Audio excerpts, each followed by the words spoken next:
The Subcommittee on Management, Organization, and Procurement of the Committee on Oversight and Government Reform will now come to order. And welcome. Today's hearing will review the Federal Information Security Management Act of 2002, or Fisma, and agency efforts to improve the security, integrity, and reliability of federal government's information systems. In addition, the hearing will seek to learn more about the new administration's strategic objectives for achieving Fisma compliance, as well as its goals for improving how agencies mitigate the number of risks facing their systems. Without objection, the chair and the ranking minority member will have 5 minutes to make opening statements, followed by opening statements not to exceed 3 minutes by any member who seeks recognition. Without objection, members and witnesses may have 5 legislative days to submit a written statement of extraneous materials for the record.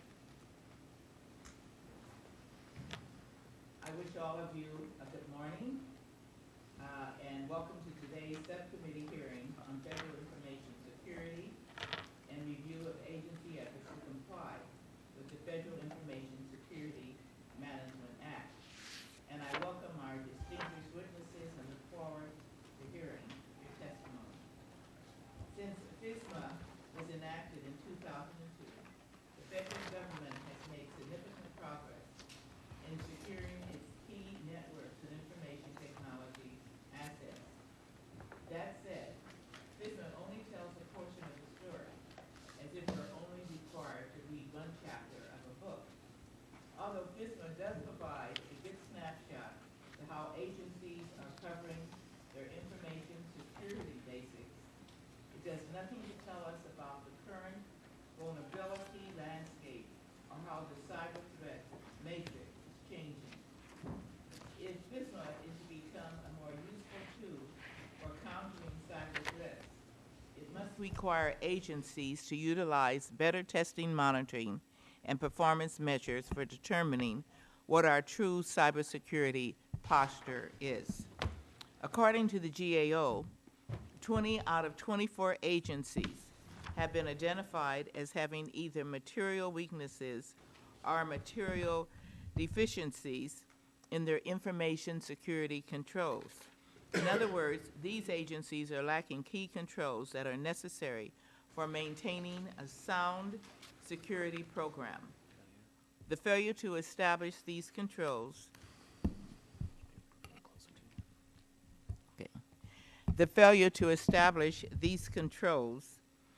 leave agencies vulnerable to significant data breaches and disruptions to key critical infrastructures and potential compromises of our national security. These weaknesses are widespread within key programs of both the Department of Transportation and the Department of Homeland Security, and must be remedied in order to ensure the proper functioning of our government's IT assets. Today, I'm hoping our agency witnesses will tell us what changes are underway to remedy the problems identified through the work of GAO and the IG community.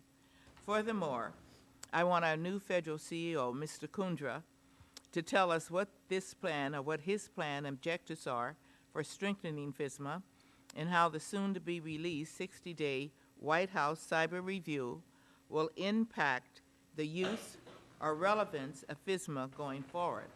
Lastly, I'd like to hear our panelists' specific recommendations for legislation to develop a harmonized framework for organizing and for coordinating government-wide information security policies and practices.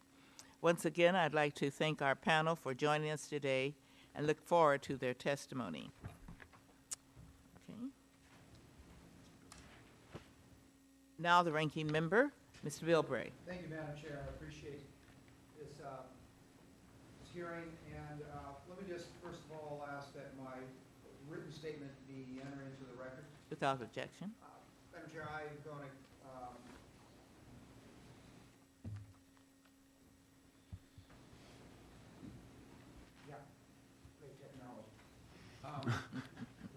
Let me say that sincerely, one of the biggest concerns I have, obviously coming from San Diego, where information services are, someone crank up this mic, you can do it.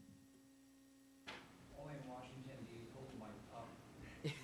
Turn it off. Turn it up. Okay. It doesn't light up.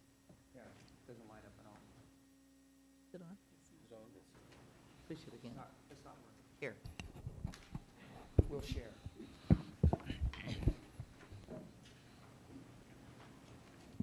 Thank you, Madam Chair.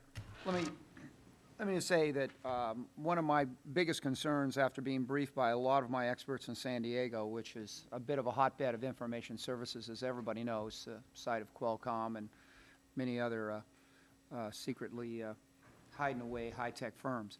But this is really an underestimated threat to our national security in a lot of ways, and it's not just within our military, it's not just within our own government operations, it's nationally.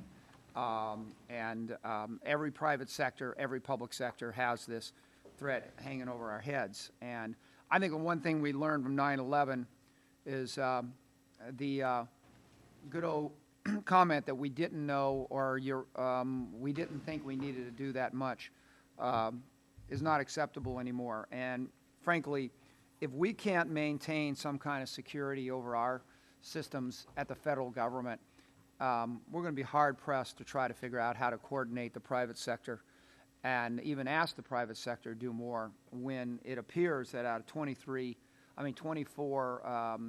major departments, we have 23 that have found deficiencies. I just think the challenge here is for us to lead through example and really try to get down to the root cause of these deficiencies and how we can modify our operations to avoid them in the future. And maybe, just maybe, we can do something that is never done very much in this town, and that is lead through example for the private sector and show them how to address this challenge. So I look forward to the hearing. I look forward to the opportunities to dialogue with the witnesses and with fellow members of this committee, because I think it's something that we're going to have to spend a lot more time and effort addressing to make sure that we don't live to see the day that there is a 9/11 with a cyber version of 9/11 somewhere over the horizon. And thank you very much for the hearing again. I now yield to Mr. Connolly. Thank you, Madam Chairman. And I want to welcome our panelists here this morning and thank you for holding this timely hearing. Particularly want to welcome Ms. Graves and Mr. Trinh, who are constituents of mine. I expect this panel to be very respectful, especially Mr. Graves. Ms. Graves. Our recent, this hearing complements the recent hearing we had on cybersecurity. It's an exciting time to be pursuing the reforms of federal information security programs. With Anish Chopra as our new CTO, and I believe he's having this today, and Vivek Kundra as our newly appointed CIO, we have extraordinary talent and expertise at the executive level. First, we should acknowledge the many federal employees who have done such a good job of implementing Federal Information Security Management Act of 2002. Since 2005, most federal agencies have significantly improved implementation of contingency plans and completed inventories. In the last 7 years, we've made significant progress even as information security threats grow. However, there's obviously still room for improvement, as you and the ranking member both indicated. For example, the number of employees receiving specialized security training actually declined between fiscal year 2007 and fiscal year 2008. The GAO report also notes that Fisma requires security awareness training for contractors as well as agency personnel. And our May 5th hearing on cybersecurity, we learned that many security breaches occurred through contractor information systems.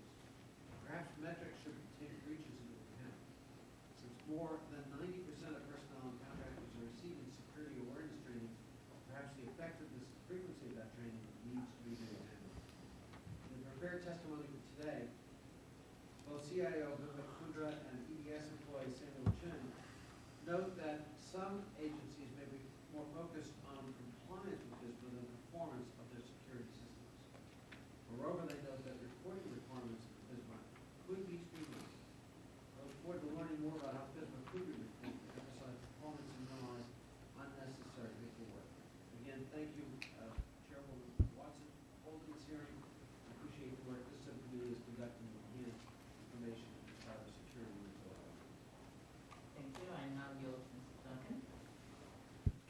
Thank you very much, Madam Chairwoman. Well, I pushed this button down. I don't Yeah, know. I know, we're having trouble. We've sent for someone. It's one way Take to a look. silence the minority. I think his voice is strong Well, enough. I don't really have a formal statement anyway, but I do thank you for calling this hearing. I do sometimes wonder if true cyber security is possible. I remember several years ago coming back from lunch in my district one time, and I heard on the CBS national radio news that computer hackers had gotten into the top secret files at the Pentagon hundreds of times. Some report had just come out. And then I remember reading a few years ago a front page story in the Washington Post where a 12-year-old boy in California had opened the floodgates at the Hoover Dam a great distance away, hundreds of miles away, by hacking into the system. And so I don't know, it seems to me that you know, possibly we started out controlling the computers and now they control us, I suppose, and you know, everybody, or especially the young people, worship the technology today and are addicted to it. But it seems to me that this is a serious problem. We've almost done away with any type of privacy or secrecy in this country because it seems that anybody can find out anything that they want to, and that includes people who wish to do us harm from other countries. So this is a serious problem. I am a little skeptical as to whether we can actually do what needs to be done, but I do think it's good that you called this hearing. Thank you very much. Thank you, and there's no further testimony. I'd like now to go to the panelists, and would you all stand, please? It's the policy of the Committee on Oversight and Government Reform to swear in all witnesses before they testify. And I'd like to ask all of you to stand and raise your right hand. Do you solemnly swear to tell the truth, the whole truth, and nothing but the truth? I do. Okay, let the record reflect that the witnesses answered in the affirmative. You may be seated. I'd like to now introduce the panelists. First, we have Vivek Kundra, the Chief Information Officer at the Office of Management and Budget, and Mr. Kundra was appointed as the first federal CEO of the United States by President Obama in March of 2009. In this capacity, he directs the policy and strategic planning of federal information technology investments and is responsible for oversight of federal technological spending. Prior to joining the Obama administration, Mr. Kundra served in Mayor Fenty's cabinet as the Chief Technology Officer for the District of Columbia and Governor Kane's cabinet as Assistant Secretary of Commerce and Technology for the Commonwealth of Virginia. Mr. Gregory Welshusen serves as the Director of Information Security Issues at GAO. His work involves examining federal information security practices and trends at federal agencies, and he is GAO's leading expert on Fisma implementation. Ms. Jacqueline Patillo is the Acting Chief Information Officer at the Department of Transportation, and as DOT, Ms. Patillo serves as the Principal Advisor to the Department's CIO on matters involving information resources and information services management. Prior to her current role, Ms. Patillo served as the Deputy CIO for DOT and as Chief Information Officer at the National Highway Traffic Safety Administration. Ms. Margaret Graves is the Acting Chief Information Officer at the Department of Homeland Security. There she oversees IT portfolio of $5.4 billion in programs, as well as the operations of the Office of the Chief Information Officer, which covers the financial or functional areas of applied technology, enterprise architecture, data manager, IT security, infrastructure operations, IT accessibility, budget, and acquisition. Mr. Samuel Chung is a director for the cybersecurity practice for the U.S. public sector and EDS, a division of Hewlett-Packard. And there he is responsible for the strategy, portfolio development, and industry messaging of all cybersecurity solutions for EDS U.S. public sector clients. And Mr. M.J. Shore, is that correct? That is correct. Is the president of Generally Technology Group Incorporated, and here today on behalf of the Computing Technology Industry Association. Founded by Mr. Shore in 1997, the Generally Technology Group provides outsourced IT services to small business throughout New Hampshire. I also like to recognize his daughter, Hannah, who traveled with him to today's hearing. Hannah? Okay, welcome. I'd like to say again, welcome to all of you.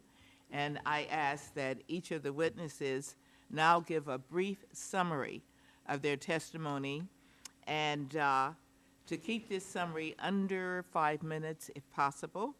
And your complete statement will be included in the hearing record. And Mr. Kunder, would you please proceed? Good morning, Chairwoman Watson, Ranking Member Bilbray, Congressman Connolly, and Congressman Duncan. Thank you for the opportunity to testify on the state of federal information security. The security of federal information systems is a major concern for this administration. Our nation's security and economic prosperity depend on the stability and integrity of our federal communications systems and infrastructure. Safeguarding these important interests will require a balanced decision-making process that integrates and harmonizes our national and economic security objectives with our privacy rights, civil liberties, and open government. As the first step, the President has directed a 60-day review of cybersecurity policies and efforts throughout the federal government. OMB is working closely, along with other agencies, with Acting Senior Director Melissa Hathaway of the National Security Council and her team on this review. During the last several decades, the United States and the world have been moving from a paper-based world to a digital world. Advances in technology are fundamentally changing the way business is done, increasing productivity and providing the American people easy access to services that previously were structurally impossible to deliver electronically. Essential to these new capabilities is the presence of communications networks that securely carry sensitive information. Yet, as we have unleashed new transactions over this network, a new class of risks has emerged. The American people need to trust that the information they're submitting to or receiving from the government is accurate, reliable, and secure. However, recent security breaches at the Federal Aviation Administration and the vendor that hosts usajobs.gov demonstrates that the current federal information security posture is not what the American people have a right to expect. The Federal Information Security Management Act has been in place for 7 years. It has raised the level of awareness in agencies and in the country at large, but we're not where we need to be. In our initial review of the information security, the following things have surfaced. One, the performance information currently collected under Fisma does not reflect the security posture of federal agencies. Two, the processes used to collect the information is cumbersome, labor-intensive, and take away time from meaningful analysis. And three, the federal community is focused too much on compliance and not enough on outcomes. While the current reporting metrics may have made sense when Fisma was enacted, they're largely compliance-based. They're trailing rather than leading indicators, We need metrics that give us insight into agency security postures and possible vulnerabilities on an ongoing basis. To evaluate new metrics, we're taking a collaborative approach. We're working with the community of federal agency chief information officers, chief information security officers, the inspector generals, and the National Institutes of Standards and Technology to consider more effective security measures, ones that show us the current status and are predictive in nature. In addition, we're reaching out to a broad array of organizations across the public and private sector and academia.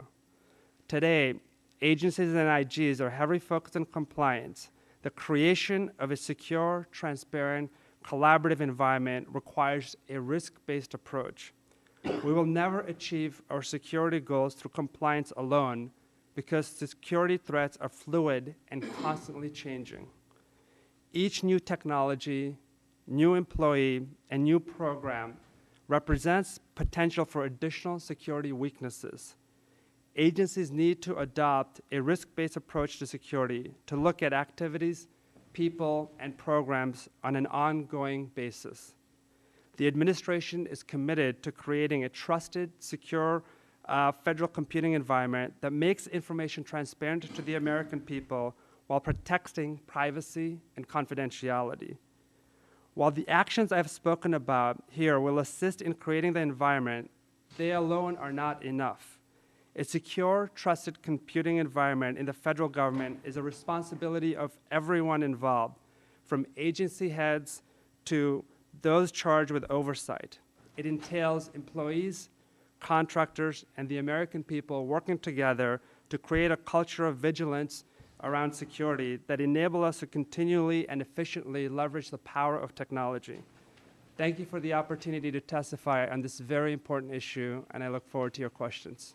Thank you, Mr. Kundra. Excuse me. Mr. Wilholson, you may proceed.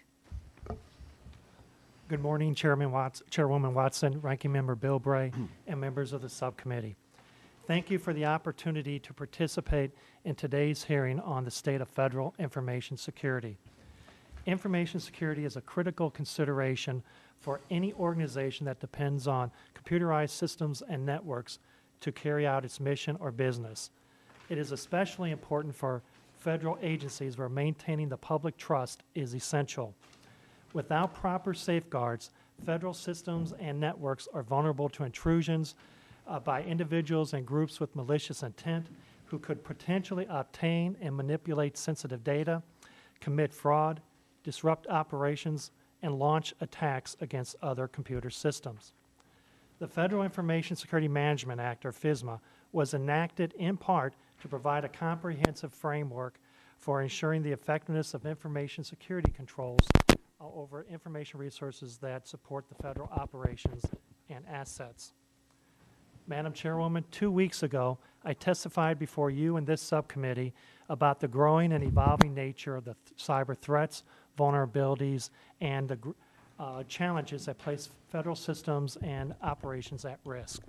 Today, I will discuss agencies' progress in performing key information security control activities, the effectiveness of information security at federal agencies, and opportunities to bolster security.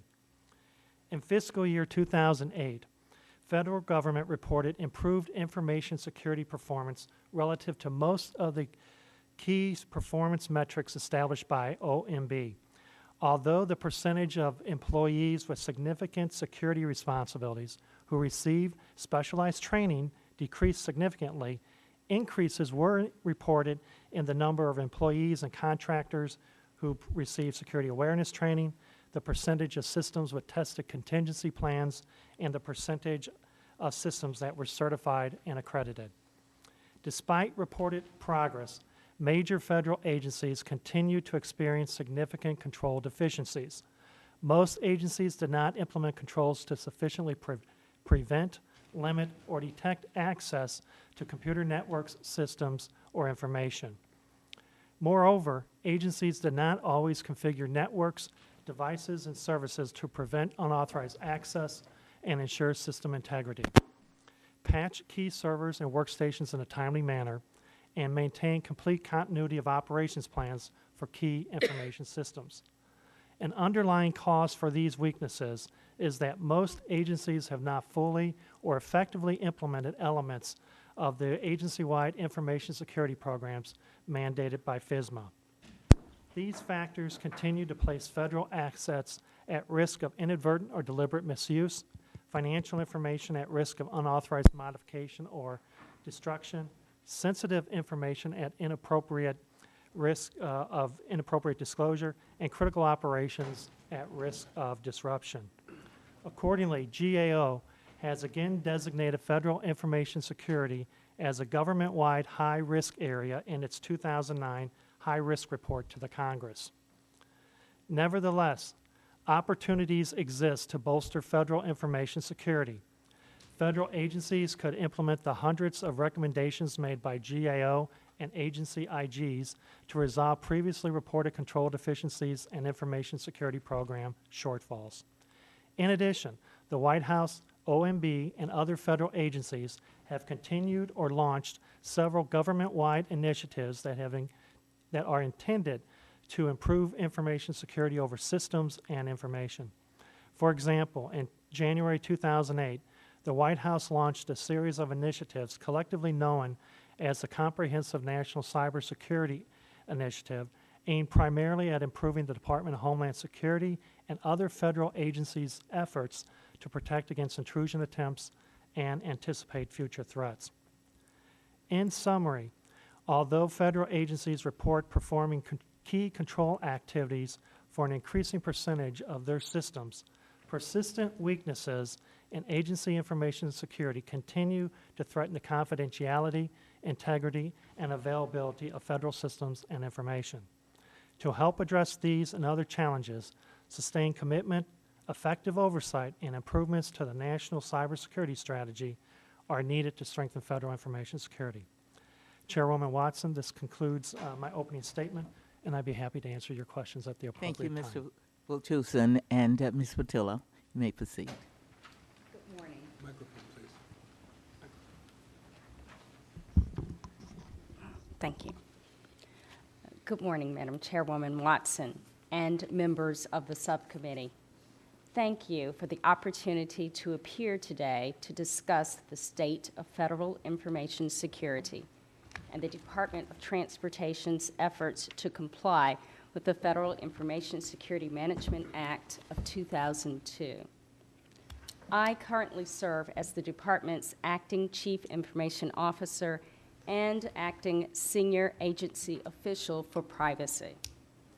The Department of Transportation Office of the Chief Information Officer has operational responsibility for the departmental network and communications infrastructure, as well as providing shared services for the Office of the Secretary and for an increasing share of employees in the DOT operating administrations as they transition towards use of DOT shared information services.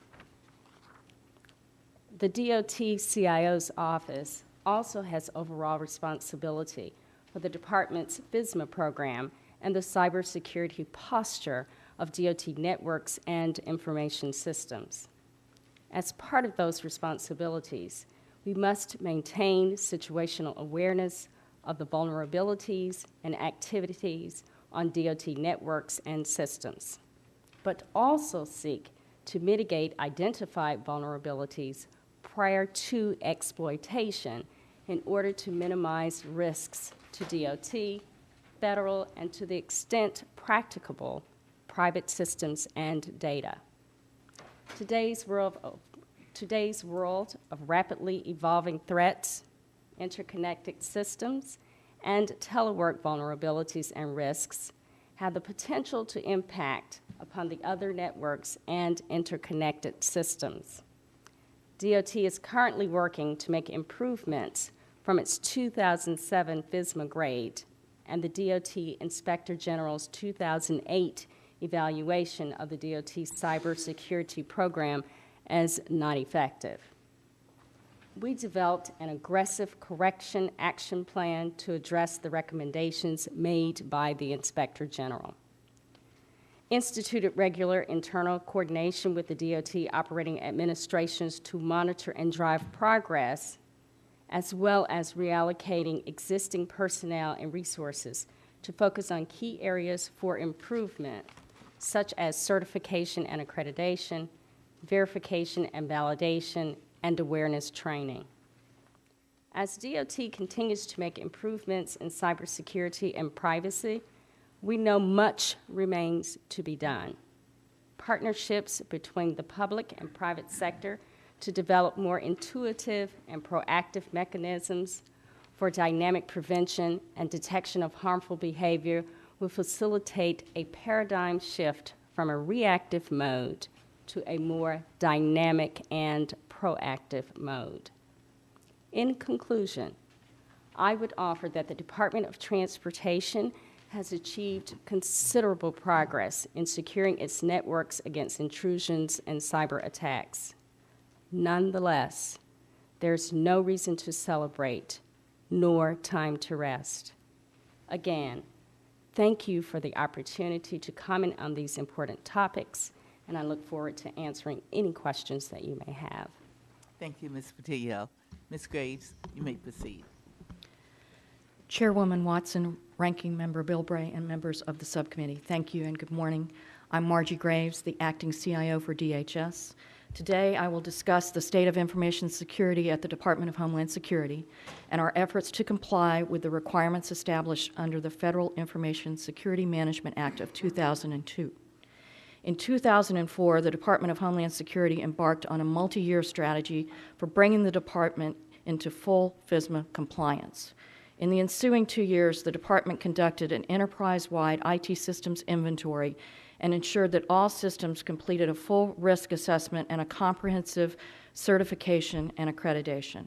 Security requirements have also been built into the department's systems engineering lifecycle methodology, and specific contract language in the Homeland Security Acquisition Regulation now expressly requires contractors to comply with applicable department security policies.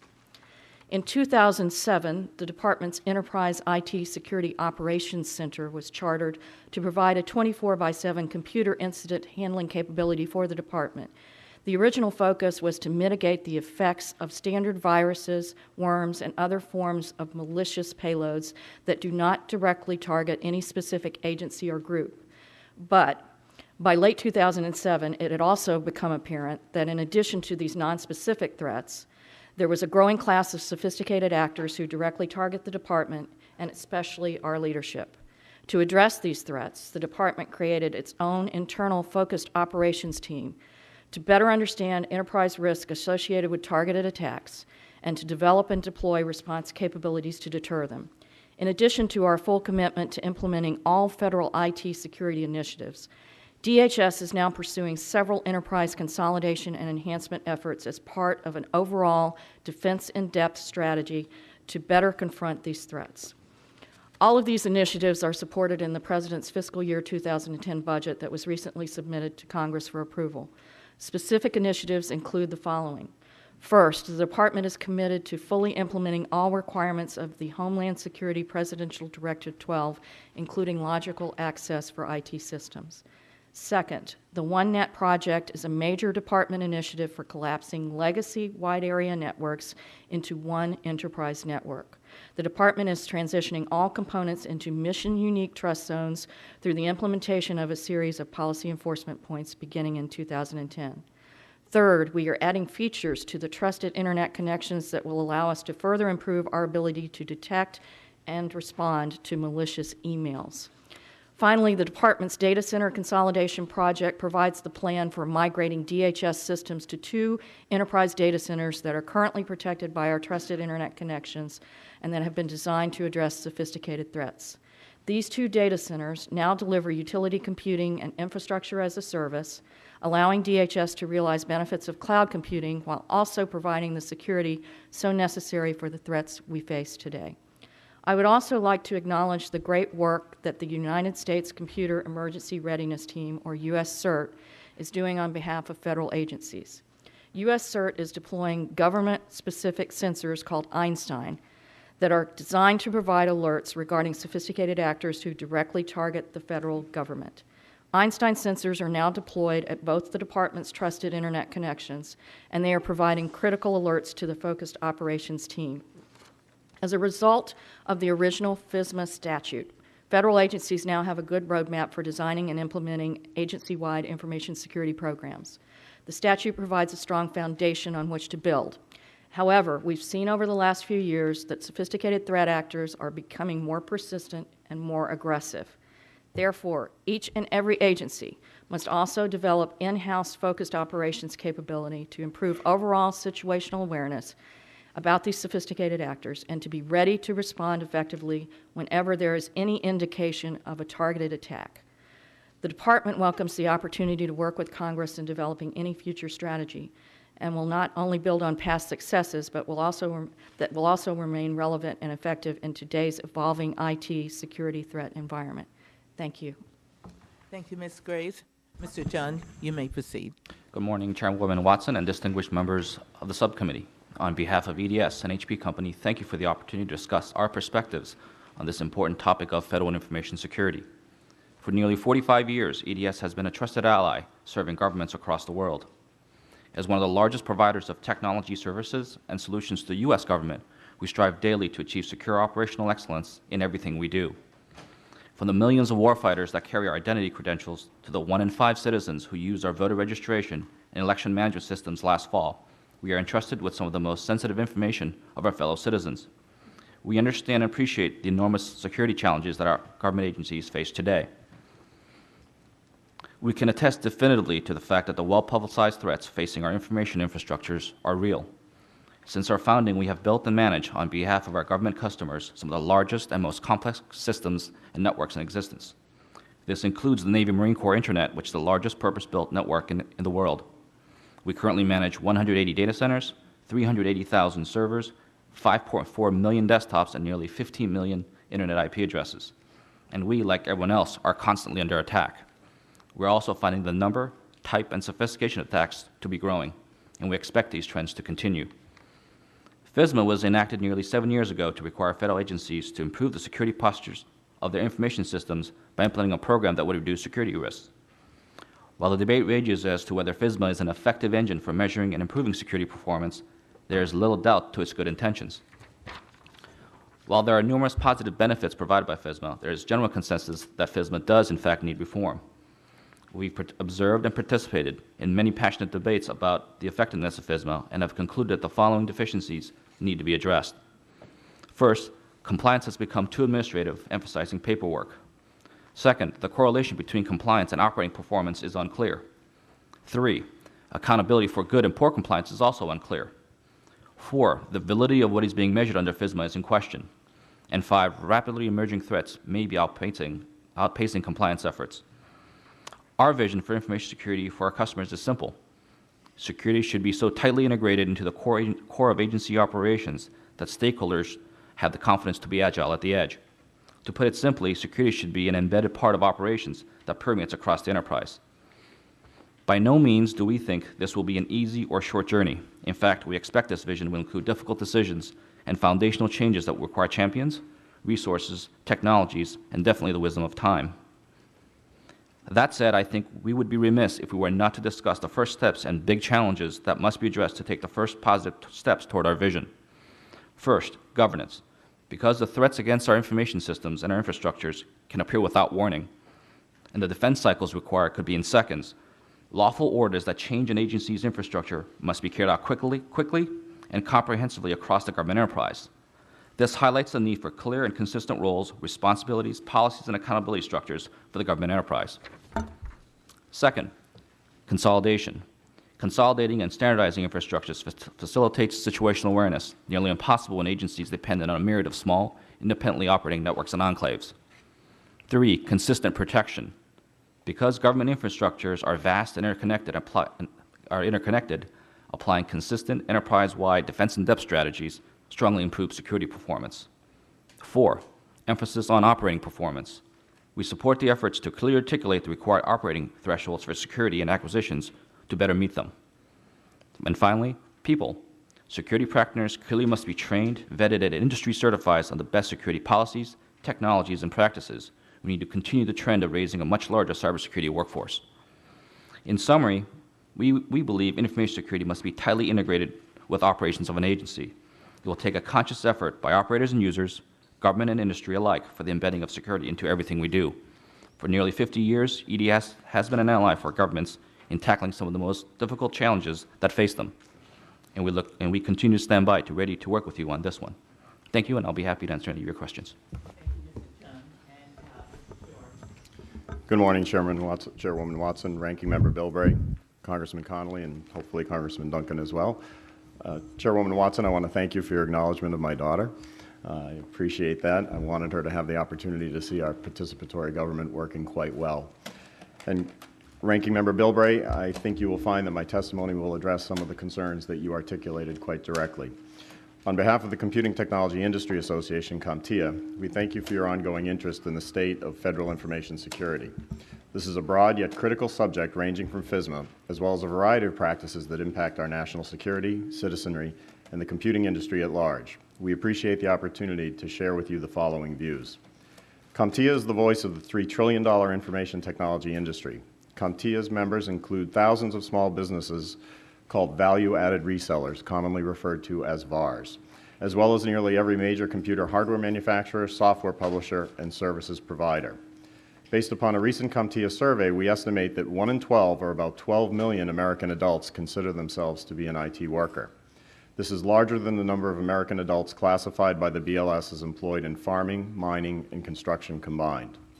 This is also close to the number of adults classified by BLS as working in manufacturing or transportation. CompTIA has concluded that the IT workforce is now one of the largest and most important parts of the American political community. My name is MJ Shore. I am the President and Virtual Chief Technology Officer of VAR, Genely Technology Group, and I am pleased to be testifying on behalf of CompTIA. I live in Portsmouth, New Hampshire, and have been an information technology entrepreneur. In 1997, I founded Genely and have since served as its president. On behalf of CompTIA and its many small business member companies, we welcome the subcommittee's exploration of Fisma and its effectiveness for today's ever-increasing cybersecurity challenges. Certainly many critics and the other witnesses, including the GAO, have commented on the effectiveness of Fisma. Recently, the GAO submitted 12 recommendations to the House of Representatives. One finding in particular, the 11th, is significant for your attention. The finding calls for increasing the cadre of cybersecurity professionals, and the report states the following. Expert panel members stated that actions should include making the cybersecurity discipline a profession through testing and licensing.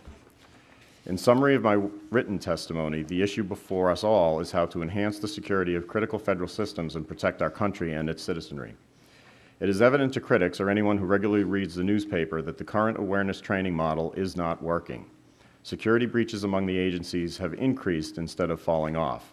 This may be due to a disturbing phenomenon, namely the lack of adequate personnel training and testing. In contrast, I fear that all too often the answer is a tendency to invest in technological solutions alone. Certainly, firewalls and encryption are part of the solution. However, the real cybersecurity equation lies in managing the balance between technology and human capital through training, testing, and certification. It is unfortunate we have so many challenges today because the Congress came very close to requiring certification of federal IT security workers in 2002.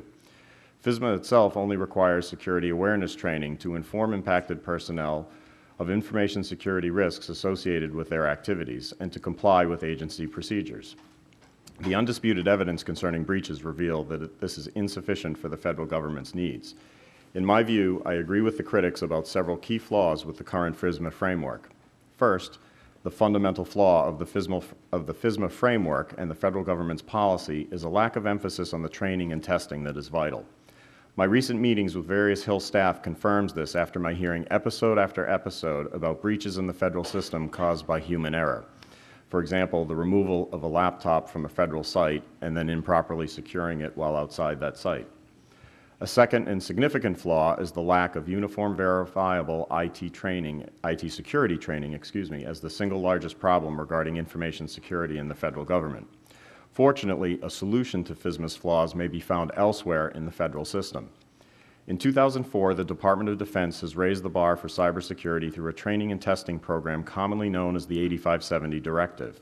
This initiative focuses on the certification of personnel. Based upon my own experience in this industry, I believe that accreditations and certifications offer many benefits, including lower transaction costs. Remarkably, throughout the federal government, only the DoD has formally required its employees and contractors to get certified. Last year, my own IT business, Generally Technology Group, became the first in the country to be accredited for best practices in information security as it relates to our clients. In conclusion, it is undisputed that we must protect the American public by having a security framework that guards information systems for both our federal critical systems as well as the private sector. The computing industry is hard at work facing the unprecedented challenges of securing our data from both malicious threats and human error. Congress enactment of Fisma has provided a base level of protection. The key to securing our federal IT systems for the future lies in the partnership between technology and human capital. By effectively managing both technology and the people in concert through training and testing, such as through the certification process, we can win the battles in the security war. The current Defense Department model surrounding the 8570 Directive is a model worthy for emulation throughout the federal government. Any modification of Fisma must recognize the lessons surrounding the human capital contribution to the IT security equation by the certification and accreditations to enhance our security. Thank you very much, and I look forward to answering any questions. Thank you, Mr. Shore, and thank all of the witnesses today. We are now going to move to the question period and proceed under the 5-minute rule. And I will open up the questioning. And I would like to start with Mr. Kundra. Your testimony specifically mentioned that FISA does not provide the necessary performance information to determine the government's information security posture. So please cite for us what types of information it doesn't have and how FISMA needs to be more reflective for their compliance requirements. Would you provide us with that information? So part of the debate here is as more and more transactions have moved to the digital world, if you look at legislation in general or standards overall, the challenge is keeping up with the evolving threat.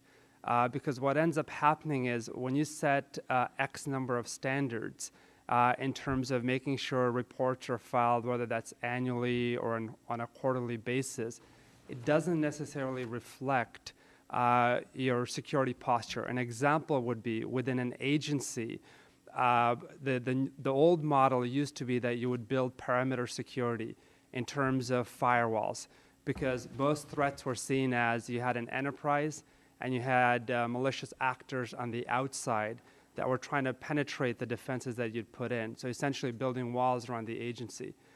But unfortunately, the malicious actors become more and more sophisticated in terms of being able to penetrate much deeper into the security systems. So now being able to look at specific data elements and looking at the data itself. And you have this evolution, this race towards where you have actors that are actually going out there and making sure that they're able to bring down defenses, whether they be firewall, intrusion detection systems, intrusion prevention systems.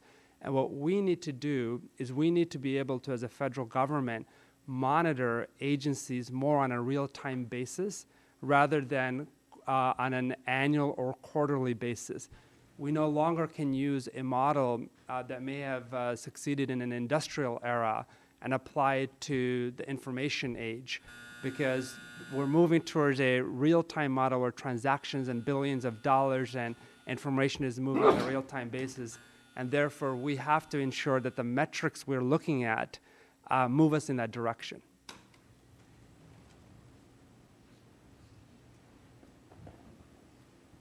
Thank you.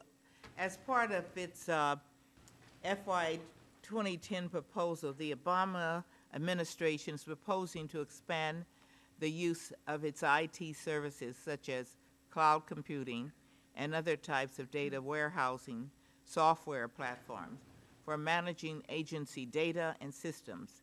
So I have a couple of questions on this. What are the policies and protocols in place to ensure that the service providers and vendors are meeting information security and privacy standards set under Fisma and the Privacy Act? Sure. So part of what we're making sure with the Federal CIO Council is actually to ensure that Fisma is applied to any solutions when it comes to cloud computing. Secondly, from a philosophical perspective, what we need to make sure is that security is actually baked into the very architectures of any solution, whether that's from a technical perspective or whether that's from a cultural or human capital perspective, is that as shifts move in the industry towards cloud computing, it's not only important to bake security into the architecture, but also from a privacy perspective. The CIO Council has a privacy committee that looks at these issues, and in conversations that we're having with industry, we're making sure that privacy issues and security issues that are at the forefront and that they're also baked in early into the procurement cycle rather than afterwards, after you've procured a system, and then you've got to go back and figure out what you need to do in terms of security. Is it fair to say that the companies providing these services to agencies ought to be responsible for providing at least the same information security protections that would be required of agencies who manage their data in-house? So I think what we need to make sure is that we look at it from a risk-based approach, which is there isn't going to be one model that applies to everything. And so there's classes of risks, and what I mean by that is there's a set of services that the federal government has, which is public information, for example, that's not sensitive in nature. So what you want to make sure is that you don't drive up the cost significantly for services that are not sensitive in nature and it's informational versus having information that's either classified or sensitive in nature, where you need to ensure that the contractor or any company providing those services have baked in security. And our view would be Fisma should be, as we look at standards and as we look at technology, it shouldn't be seen as just the ceiling. It should be seen as the floor, but bake in even more security depending on what the threat matrix is. Does anyone else, DOT, DHS, want to respond? If I may, Madam Chairwoman, a couple points I'd just like to point out. With services such as cloud computing or software as a service, it is, as Mr. Kundra mentioned, very important that the contractors and the organizations providing those services have adequate security mechanisms in place to provide the same level of security as needed and as required by federal policy, since this is federal information that's at risk. One of the things that has been shown with this year's report is that the number of IGs who reported that their agencies almost always ensure that their contractors provide the same level of security required by Fisma, OMB policies, and NIST guidelines dropped significantly at the same time that the number of contractor systems increased. So we're having an increasing reliance on contractors, where at the same time the oversight of those contractors is declining, as indicated in these reports.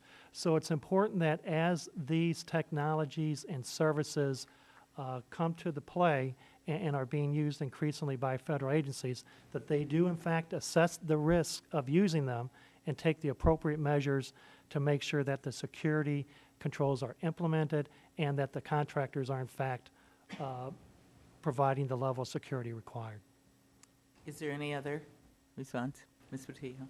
Yes, if I may, Madam Chairwoman, comment on that question. I agree with Mr. Kundra that what we have to do is look toward risk-based systems, especially in our Fisma process. What I would like to add, new to that comment, is I believe that there has to be an integration with the capital planning process and Fisma. So currently, we sometimes look at that as two separate entities. At the Department of Transportation, we have one of the largest IT budgets in federal government. It's $2.9 billion. Currently, I am spending $125 million on security, which is less than 0.5% on security. So one would ask, is that the appropriate amount of dollars to be spending? Well, we grapple with that from day to day. Is it accurate? Should it be more? Should it be less? Where should we apply it? Should it be toward this certification and accreditation? Or should it be more toward contingency planning? I think with the integration of security and capital planning, we would be able to answer more questions and be able to apply more of a risk-based system.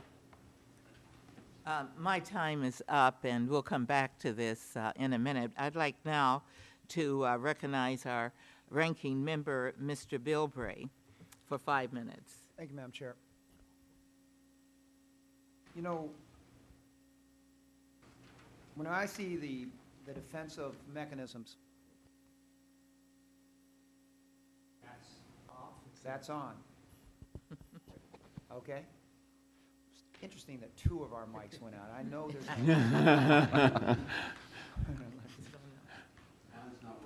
like my staff always tells me, you're not paranoid. Everybody really is against you. Look, we've been talking the defensive side. What is the ability for technology to find a electronic fingerprint of those who are probing our systems? None? Very little to none. The internet was invented and developed with the complete assumption that everyone on the internet would be a trusted source. So decades ago, when it was actually developed, there was no real concern or thought over someone on the internet will need to be traceable, and number 2, would actually have ill intent. So I would guess I think the question you're alluding to is attribution. Can we attribute these attacks definitively to a source? I believe the current infrastructure technology is no, or very difficult. Are we working on technology to be able to track sources? The industry itself is looking at modifying the basic framework of the internet. Very complex issue. There are interoperability issues with older networks and systems, but there are various organizations, including the ones that are sponsored by the government, such as DARPA, that are looking into these fundamental issues of how do we change the internet into something more trustworthy. And that's a very complex, long-term effort. And I can't speak for everyone at Hewlett-Packard, but I personally believe this is more of a generational issue than one that can fix tactically very quickly. I mean, I have to assume there are always those that assume that anonymity is a great thing. The government, no one should be able to track whenever I do on the internet, though we take it for granted that we have caller ID with our phones. And I'm sure they've got the black helicopter people looking that this is some great conspiracy by Big Brother. But I darn well think that it is absurd that we have to play constant defensive ball here and not be able to spend some of those resources at tracking down who's probing, who's plotting, who's trying to find a weak spot. There's no defensive system in the world that can handle constant bombardment of those kind of probes without a weak link being found somewhere down the line. And I know in the 96, Madam Chair, when I was serving on Energy and Commerce and we were looking at the telecommunication reform, user ID was always a big issue, not just for security reasons, but for the interstate gambling aspect of it, the consumption of alcohol, tobacco, pornography. There was all this stuff.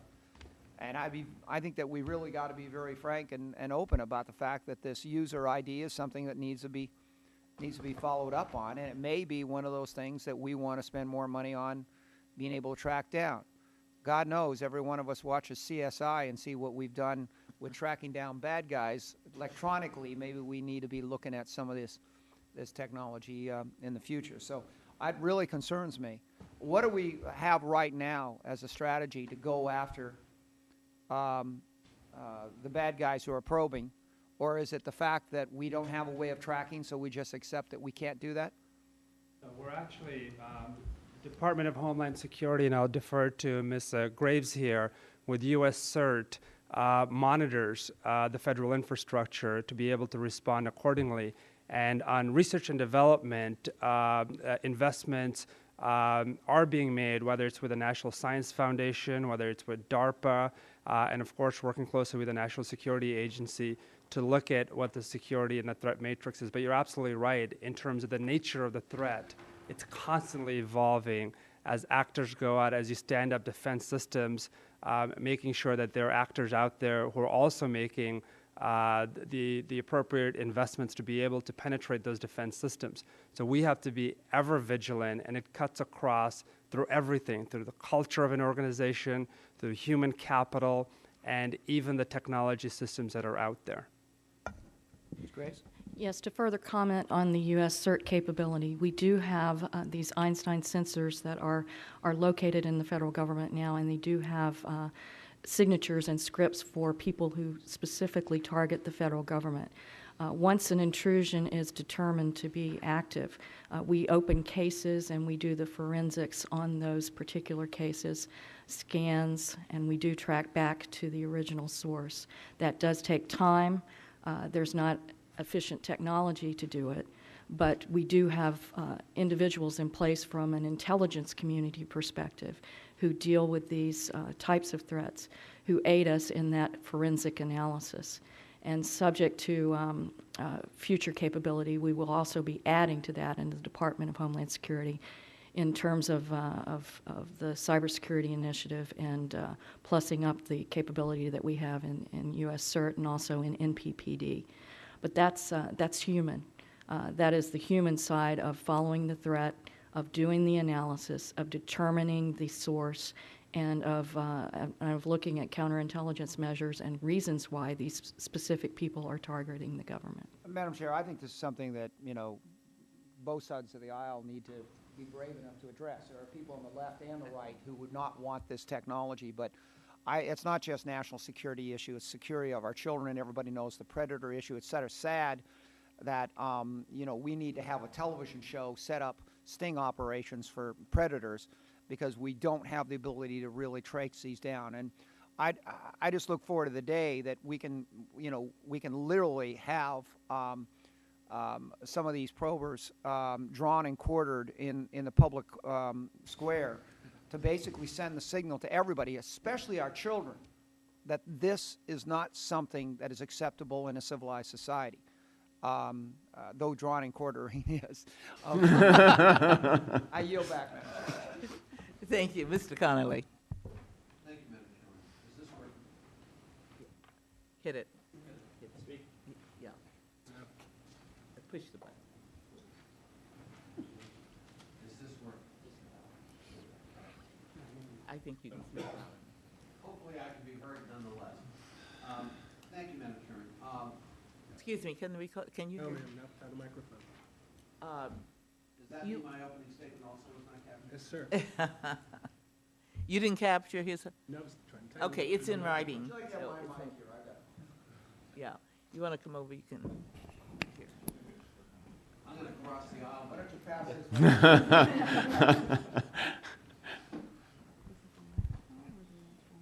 Sorry about these mics. See if that works. That was- That's why I regret that I was a lighting technician rather than a sound man in the paper. We only do hearings for a living around here. Yeah, here, I'll give you this one.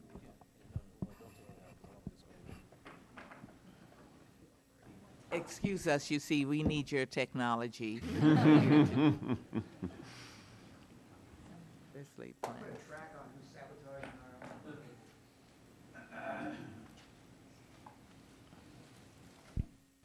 Sounds like it's working.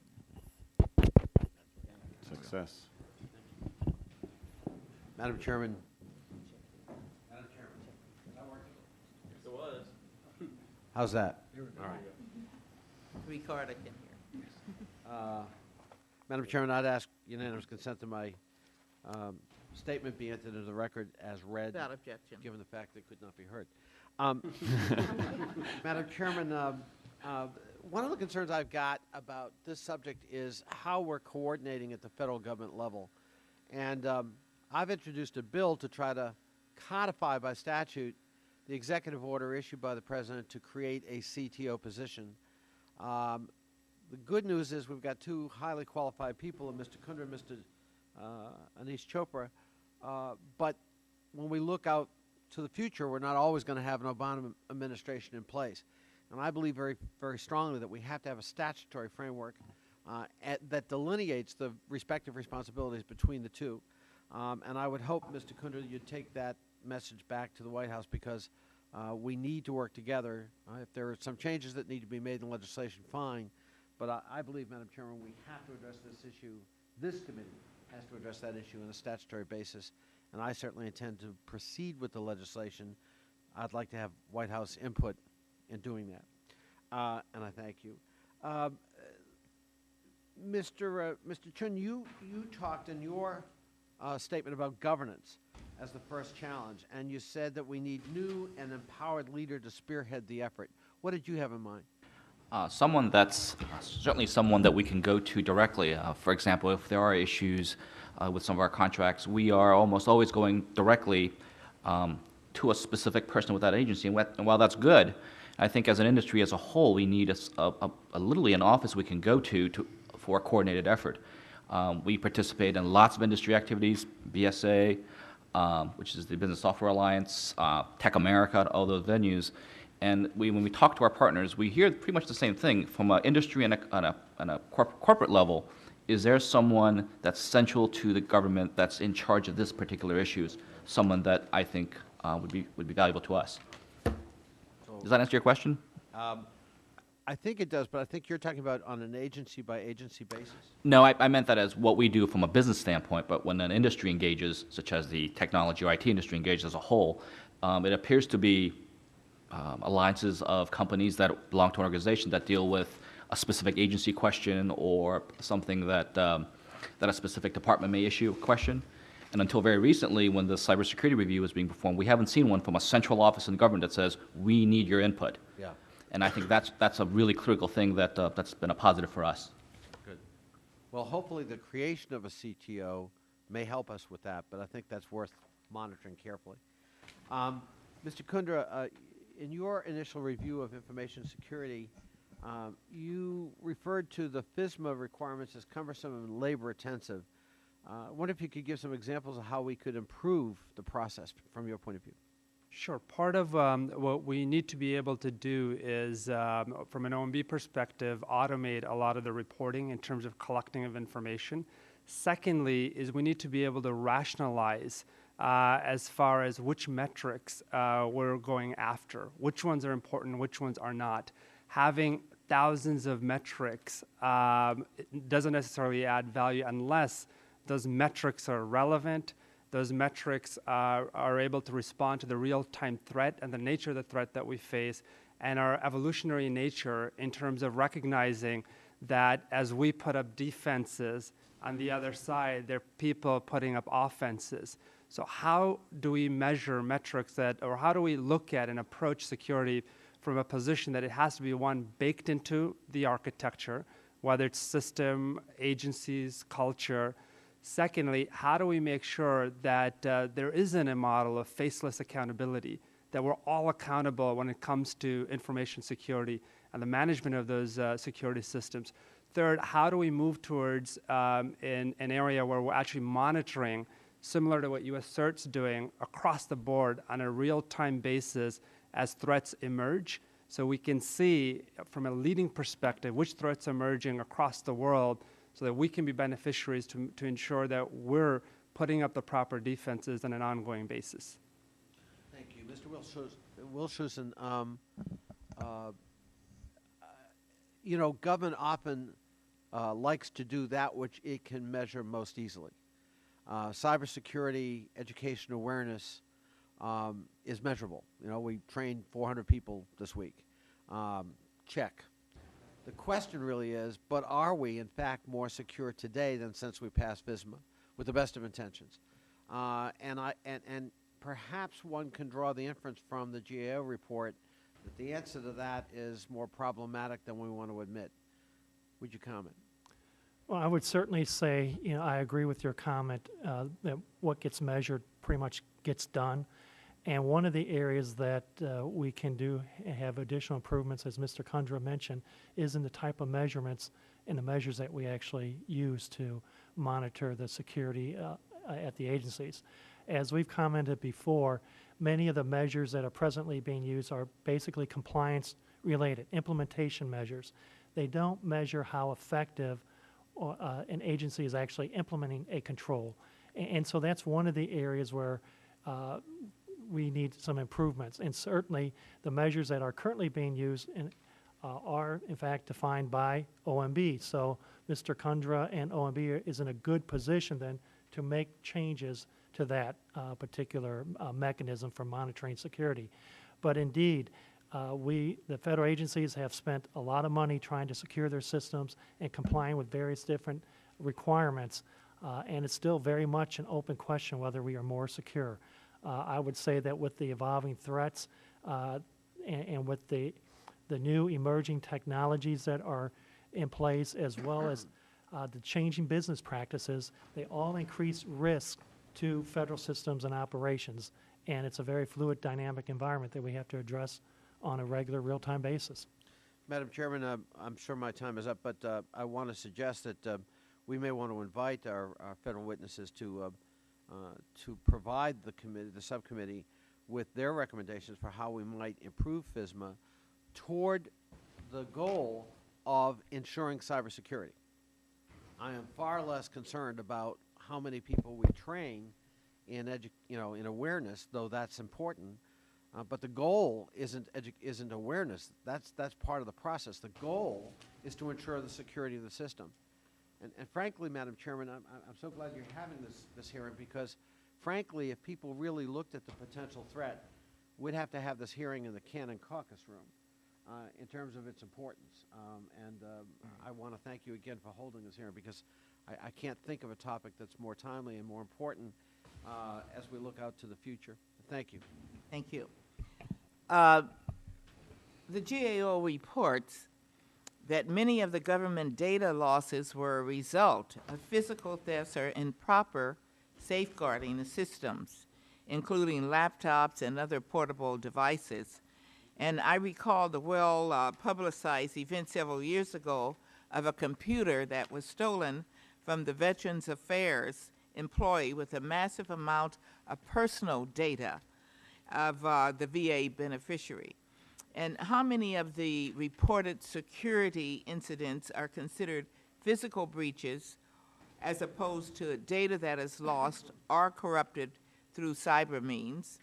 And what additional security vulnerabilities do cell phones and BlackBerries and other wireless devices present to securing sensitive or classified information? And well, I'll start off, if you don't mind, Madam Chairwoman. With regard to the actual number of incidents that have been attributed to physical security lapses, such as theft or loss of laptops, I don't have that specific information. The information that is presented in the agency's report to the U.S. CERT has shown that the number of total incidents have tripled over the last 2 years, from 06 through 08. And of that, the physical security portion of that would be one of the categories that's included in the unauthorized access category that U.S. CERT requires agencies to report under. And of that, there was about 18% of the number of incidents that occurred, and that tripled from 5,500 in 06 to over 16,000 in 08. About 18% of those related to unauthorized access to information, and that would include both cyber access, where someone came in through a network and was able to access information, as well as those pertaining to the loss or theft of a laptop or some other physical means. But certainly that is a key control threat and vulnerability of federal systems, is the fact that so much of the federal workforce is mobile. The data is becoming increasingly portable through not just on laptop computers, but also thumb drives. And it's important that appropriate security measures, such as encryption and other capabilities, are installed to help mitigate the threat of such incidents occurring whereby they are stolen. Can or we mitigate those threats? we can certainly try to address them and take appropriate controls to help reduce the risk associated with those threats. You know, and I guess it's also important to realize that risk avoidance is not even a goal related to cybersecurity. It's managing the risk. So we have to assess the risk with the information. First of all, as Mr. Kundra mentioned earlier, is assess, is this information sensitive and from what purpose? From a confidentiality perspective or integrity? And then if it's not sensitive from a confidentiality perspective, then, you know, the level of controls might be less than if it's sensitive information, and then we may want to use encryption. For example, with personally identifiable information, OMB has issued policies in the past requiring that agencies that put sensitive information on their laptops be encrypted, and that the life of that information on that laptop, or of that information on that laptop, be limited to 90 days, and then it should be reevaluated whether that information should continue to reside on that laptop. So there are controls that could be in place, and in fact are in place at some agencies, but they probably need to be implemented on a more regular basis. You know, how can we harmonize across these agencies? What I see is that each agency has different standards, and so some way we need to coordinate and harmonize. How can we do that? And anyone might, Mr. Shore. Madam Chairman, I think, you know, you're touching on something that I commented on in both my oral and written testimony, and I think that what you're, if I can try and distill what you're saying into my own words, the technology exists to address the various issues and threats that you're speaking about. But what often gets lost in these discussions is that the human being, you and I, are still, despite all the technology, we are still the last line of defense. And I see this in the private sector as well as the public. And the bottom line is we feel very strongly that it is only through a level beyond awareness training, as you pointed out. The awareness training is wonderful, but it is documented to be insufficient. We need to be pushing training down from the IT staffer level throughout the agencies to ensure that those who have access to this sensitive information are clearly trained and certified in their ability to have access to it and use it. I'll yield to Mr. Bilberg. Let me follow up on a different line here. The discussion of bringing in basically an IT security expert into the White House. You know, will that help coordinate the efforts, or will that basically just add another layer? So that's been part of actually the 60-day review, working with Melissa Hathaway, looking at how we're organized across the board within the federal government. At the same time, we recognize that cybersecurity is such a vital issue, and it cuts across every aspect of life when it comes to the federal government, that we need to ensure that we have the proper attention, and the President's the recommendations are going to be forthcoming in terms of the 60-day review, in terms of what we need to do to ensure that we're organized in a way that allows us to respond to these evolving threats. And if I may add, Ranking Member Bilbray, GAO convened a panel of cybersecurity experts a couple months ago to look at that very same issue and to provide recommendations or suggestions for improvement into the national cybersecurity strategy. And they suggested that, indeed, establishing White House responsibility and accountability for leading and overseeing national cybersecurity policy is very important.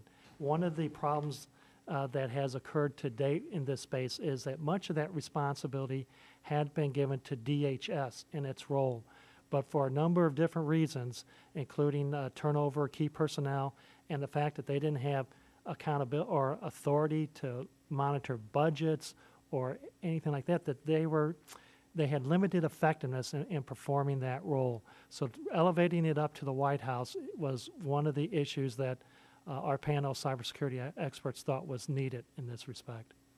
So you do support? Yes. What does that do in the oversight jurisdiction of this committee and the other committees in the House and Senate?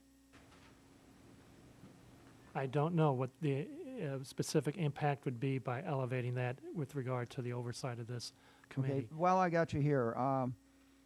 You know, there was testimony here about the DOD's directive in the initiative to ensure and require certification. Do you think this is a program that we should use as a model, or is there, you see major shortfalls here with our shortcomings of the concept, or do you think we've got operational systems that are just as good? I think anytime you can improve the skills, knowledge, and abilities of those individuals responsible for implementing security is a benefit. The key, as has been mentioned earlier, that the fact of providing computer security awareness training, while that's fine, it still gets to the point of how effective is that training, and how will we know whether or not individuals responsible for implementing security actually act appropriately in the time of need when they're being challenged. And that's why having measures as the number of personnel that might be certified and accredited, or I'm sorry, certified, or that have received computer security awareness training may be somewhat misleading. What would probably be a better measure is to have some sort of a challenge response test to see how they react when an incident occurs. And just as an example, the Internal Revenue Service has a pretty good program of where the IG would actually ask specific questions to their claims representatives over the phone about a tax question.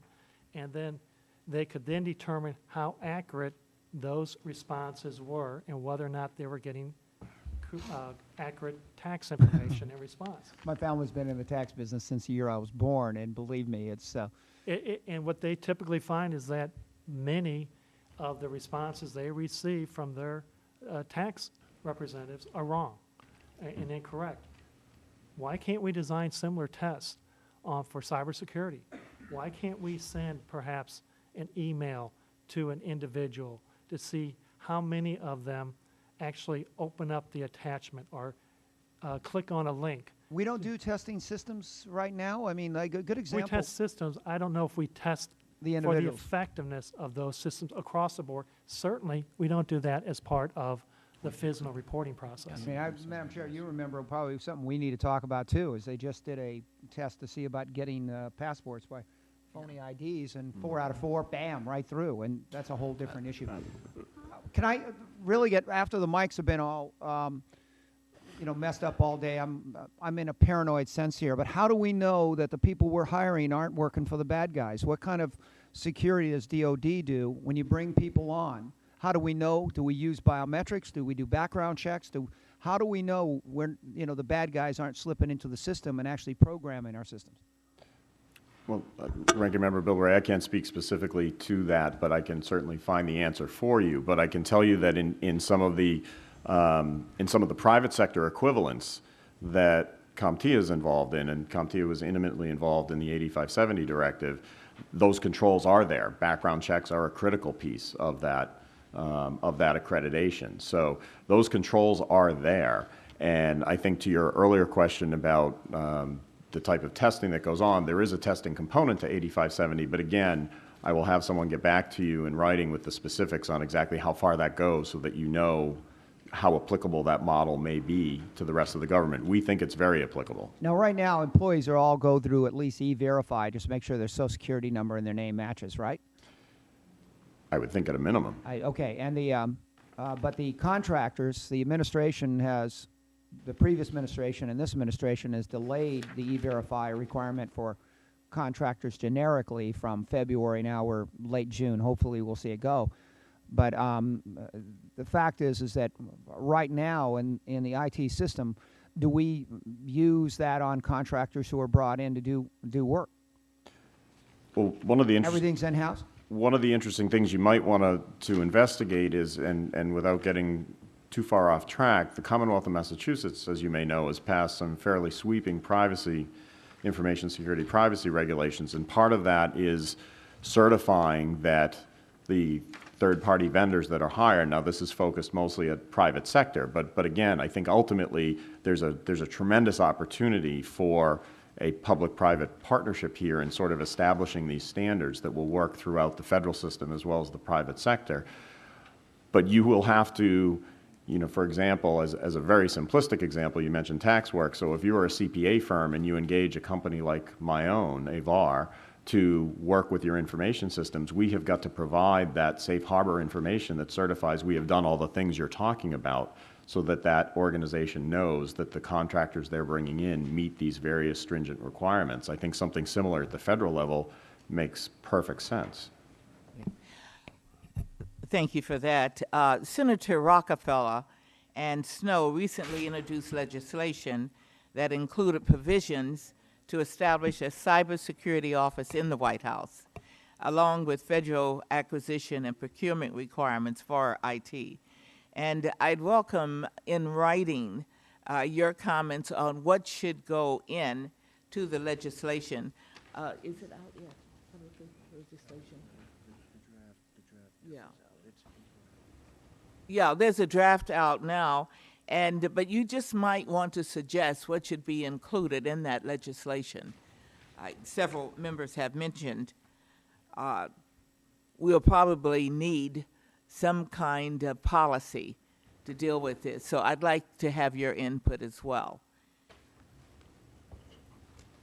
Now, moving on, the GAO reported that 23 of the 24 major agencies for fiscal year 2008 did not identify or authenticate users in order to prevent unauthorized access to agency networks. Authenticating users appears to be a fundamental security breach at the front end that can have a cascading effect on security breaches throughout the system. And I know you, Mr. Bilbray, raised this issue during our last hearing. And do we know who is authorized to have access and who is legitimate and who is not? And why have the vast majority of agencies failed to create adequate security measures to identify and authenticate users? And this question has been, I guess, raised, but I'd like to hear further comment from you on why it's taking so long to do this. Sean? I believe the agencies that have complied, the ones that come to mind is the Defense Department in our Navy Marine Corps Internet contract. Well, it says the GAO said 23 of the 24 major agencies did not identify. There are agencies, what I was alluding to is trying to demonstrate a success story. For the Navy Marine Corps Internet contract, we were one of the first to implement a cryptographic logon mandate, which basically says you need to use multi-factor authentication. Use who you are, what you have, instead of just typing a user and password in. The technology does exist. It has been implemented. It has been successful in other places. I can't speak for the exact specific reason why an agency would choose or hasn't gotten to that, but it is relatively mature. Matter of fact, it just doesn't necessarily need to be two. There could be as many authentication factors to gain access to a system, but you do have to balance, and it's always the sensitive thing about security is the safest computer in the world is one that's not connected to the internet, in a steel bunker with no windows, no doors, and you can put so many controls into a system that it's actually not providing any value to the mission of the agency. So it is one of those things that we try to be particular on. That's one that the technology does exist. It is mature, we believe, and it has been used in the past, so we encourage all the agencies to use it. Yes, Ms. Bilbray. Yeah, Do we, does the DoD now use any biometrics to confirm on this, or is it all strictly just on data information? I can get you the specific technical details in written form, but the common access cards they use, it is capable of storing biometric information. Whether that's used specifically, I'll have to get back to you on across the DoD. Maybe actually a better question for the Defense Department. But we know in our, you know what? Matter of fact, I believe they do use biometrics on their CAT cards. And I only bring that up, Madam Chair, I don't know if you use the CLEAR system when you fly back and forth from Los Angeles, but there's a system that has multiple checks, so it rotates enough around, and it's probably going to, in a lot of ways, be the sort of flagship of indication of what is possible with a whole lot of these issues. And I yield back, Madam Chair. And Madam Chairwoman, if I might just clarify Yes. one point, is what we found is that 23 out of the 24 agencies did not sufficiently implement controls to effectively prevent, limit, or detect unauthorized access to systems. And so it's a little bit broader than just identification and authentication controls, but it also includes weaknesses related to boundary protection, you know, making sure that the firewalls and routers are adequately configured, as well as the authorization controls, which assure that agencies only grant the level of access to an individual necessary to perform that individual's job and no more. It also includes their procedures for auditing and monitoring access to networks to look for looking for intrusions and the audit and logging or audit and logging capabilities, as well as physical security to computing resources. So it's a little bit broader than just those controls used to identify and authenticate the identity of users. We hear from these agencies that it's under review.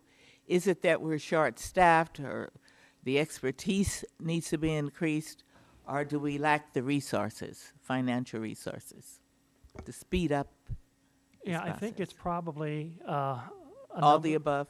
Probably so. You know, one of the things that's important to understand is that many of these capabilities already reside in the systems at hand that are in use. And so it's important upon agencies to actually implement and configure the systems accordingly to provide the level of security that's required to protect their information systems. Do you feel it's the lack of oversight from the policymakers? There's new technology being developed every single day, and getting a handle on how we secure it to reduce the risk and the vulnerabilities of that system is mind-boggling.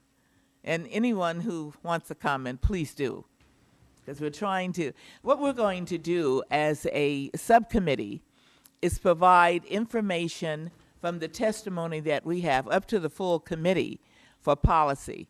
And so just break in at any time, because we want to get this right from the beginning, if that's possible.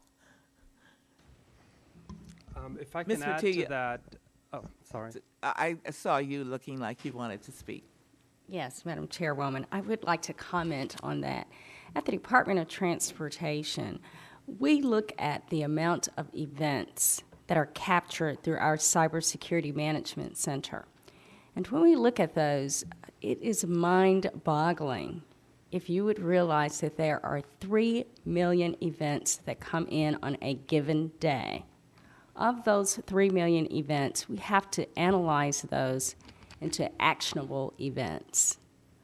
What we typically come up with at the end of the day out of those 3 million is 10 actionable events. So there is human intervention among analyzing that.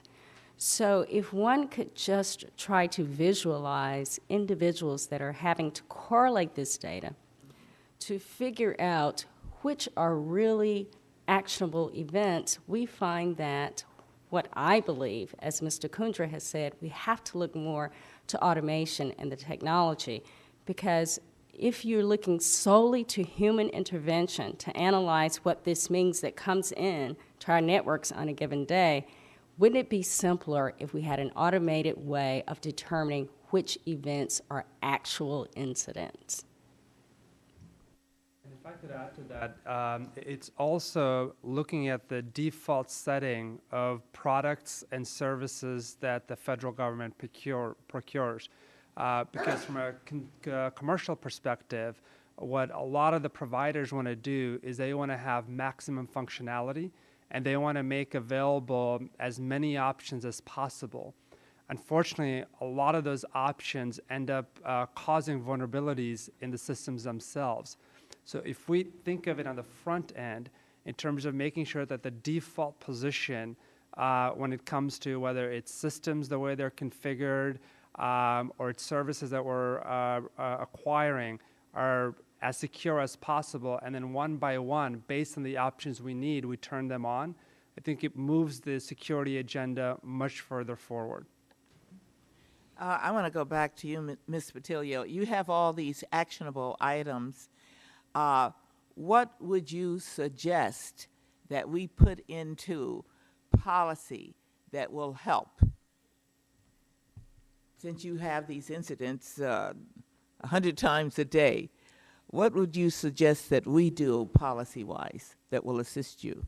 Okay. From a policy perspective, what would assist us, I believe, as Mr. Kundra has already articulated, we need to look at the very beginning of the process, which begins with procurement. At the onset, all contracts should be required to have security baked in at the very beginning. Should we do that through policy, or can you do that within your own department? We could do that as a requirement. We could do that within our own departments, but I believe that it gives it an extra sense of authority if perhaps we could have it written in the FAR. Okay.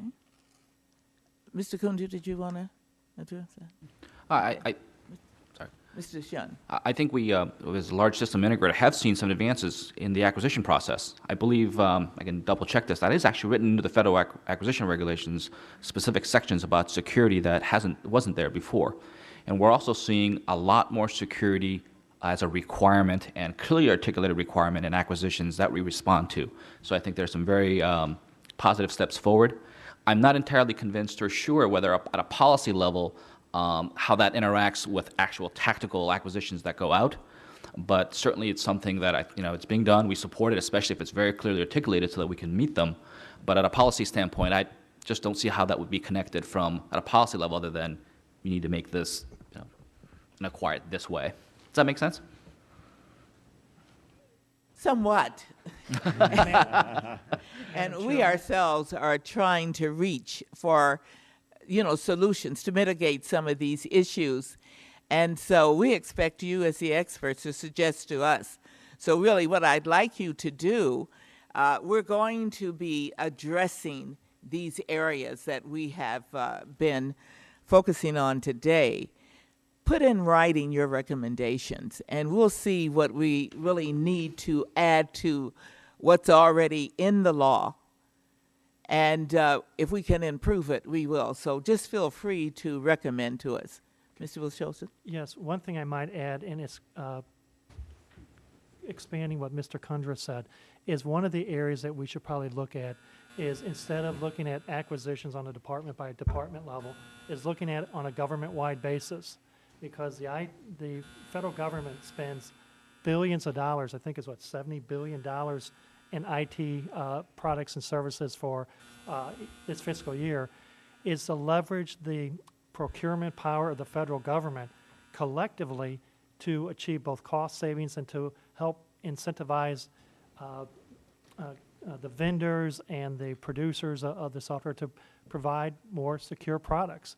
There are a couple of initiatives already underway through Smart Buy that GSA has, which helps to allow agencies to buy encrypted products at reduced rates and at cost savings, as well as the Federal Desktop Core Configuration, which Mr. Kundra alluded to, in terms of having the vendors provide security or provide products with our security already built into it. Thank you. We're going to conclude this, but I'd like Mr. Bilbray to let me follow up on that. follow up.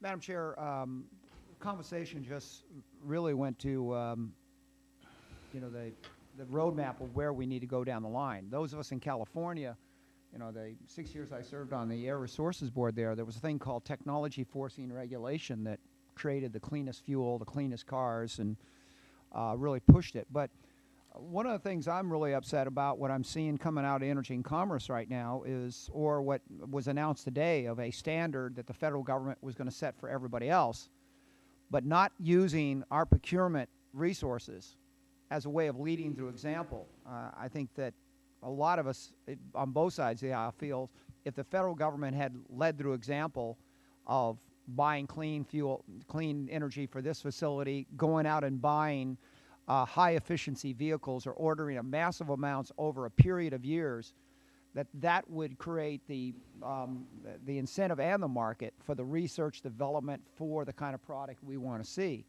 And we've been able to do that in California by setting goals that were over the horizon but within the realm of reality.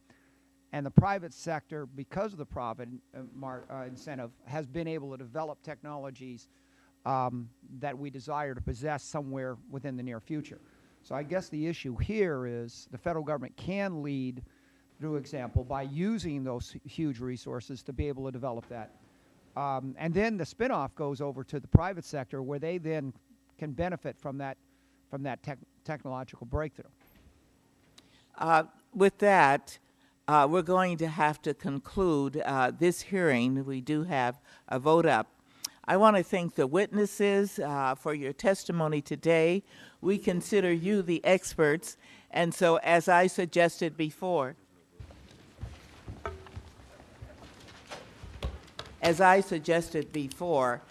we would appreciate you writing your recommendations. We will continue down this road because we have the responsibility of looking at procurement policies. And so this is a work in process, and we are going to try to refine it each time we have a hearing. We don't know it all, and we haven't heard it all. But I think this hearing was very valuable. I hope the recorder was able to get everything down because there's been a lot of good information offered. We will see next time we hold a hearing that our systems work. But with that, I want to thank you for attending, your testimony, the audience for being good listeners, and the ranking member, Mr. Bilbray, for your insights. And with that, this hearing is adjourned.